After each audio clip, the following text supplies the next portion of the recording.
But I want to stress, from my professional and political career, for my experience, three topics that I consider crucial. The first one is the importance of capacity building.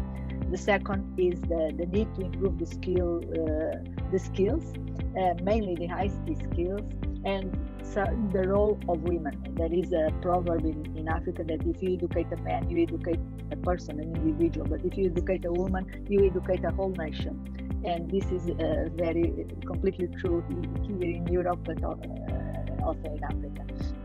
To contribute to the common goal, to reduce unemployment and digital divide, especially in African countries, I want to insist again on the importance of having private-public partnership with governments, universities, NGOs, technology partners as well.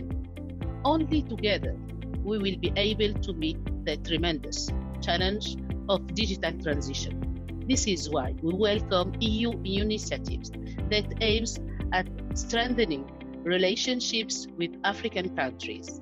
We believe that overcoming the digital divide cannot be shouldered by national governments and taxpayers alone.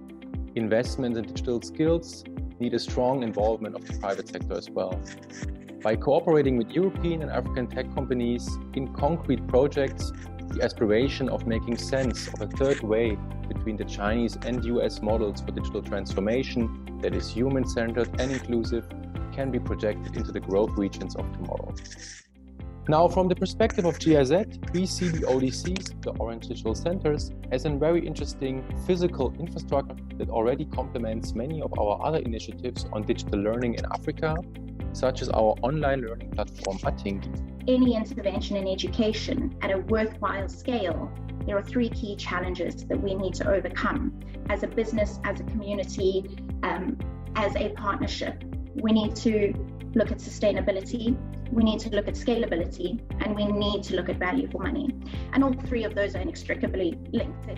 Internet connectivity and use is still out of reach of the majority of Kenyans. Education, sensitization of all stakeholders in the education sector on the importance of embracing interactive digital content, or, if I may, the whole arena of digital content is also key.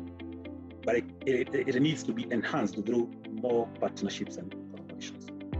And that enhancement can even be better through more training of the publishers, the design teams, those who are engaged in the sharing of the content through the internet, so that we can reach far and wide. For us, digital education has two separate but interrelated dimensions, namely digital has not only impacted how we teach, but also what we teach. And I think it's important also to highlight these digital divides are just as much about access to connectivity as about having the skills and the right literacy to use these resources effectively. Since digital technologies have become part and parcel of our everyday life, whether these are our professional or personal lives, we need to have the right skills and literacy to be able to use digital.